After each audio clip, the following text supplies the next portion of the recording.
বিসমিল্লাহির রহমানির রহিম।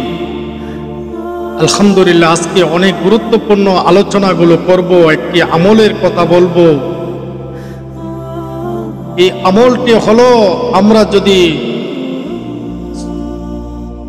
কুরআন ও কারীমের প্রথম সূরা ফাতিহা, এই সূরা ফাতিহা অনেক ফজিলত, অনেক গুরুত্বপূর্ণ একটি সূরা। এই সূরাটি আমরা নিয়মিত নামাজের সময় পড়ি ইনশাআল্লাহ। এই সূরাটি যদি আমরা কেউ আমল করি নিয়মিত, আমাদের অনেক অনেক ফজিলত হবে ইনশাআল্লাহ। এই সূরাটি যদি কেউ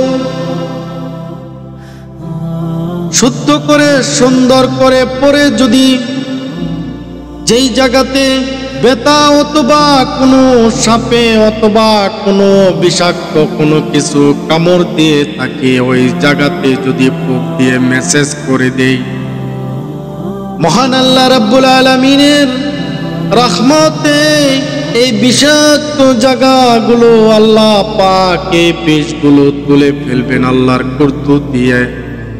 এই সূরা ফাতিহার ৪ নম্বর আয়াতটুকু যদি আমরা ৪১ বার তেলাওয়াত করি, সূরা ফাতিহার ৪ নম্বর আয়াতটুকু যদি আমরা ৪১ বার তেলাওয়াত করি, মহান আল্লাহ রাব্বুল আলামিন, আল্লাহ পাক রব্বুল আলামিন আমাদের যে কোনো সমস্যার সমাধান করে দিবেন।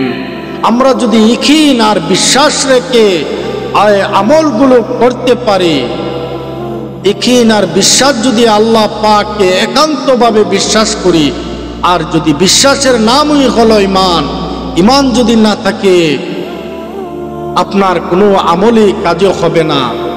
এই জন্য আল্লাহকে বিশ্বাস করে যদি আল্লাহ পাকের কুরআন ও কারীমের সূরা ফাতিহার ৪ নম্বর করতে পারে, আল্লাহ পাক রব্বুল আলামিন আমাদের যেই কোনো সমস্যার সম্মুখীন হয় না কেন, আল্লাহ সমস্যার সমাধান করে দিবেন। আল্লাহ পাক রব্বুল আলামিন যেন আমাদের প্রত্যেককে আল্লাহ পাক যেন সেই তৌফিক দান করেন। আমাদের সকল মুসলমানকে যেন আল্লাহ এই সূরা ফাতিহার আমলগুলো করতে পারে, আল্লাহ পাক যেন সকলকে সেই তৌফিক দান করেন। এই আমলগুলো আমরা নিয়মিত করব ইনশাআল্লাহ।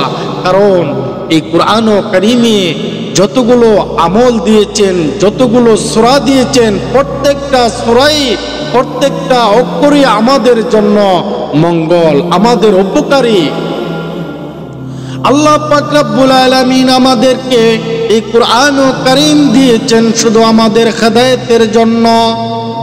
এই আমলগুলো যদি আমরা নিয়মিত আল্লাহর কুরআন ও কারীমের আমলগুলো করি, ইনশাআল্লাহ আমাদেরকে আল্লাহ পাক যেন তৌফিক দান করেন।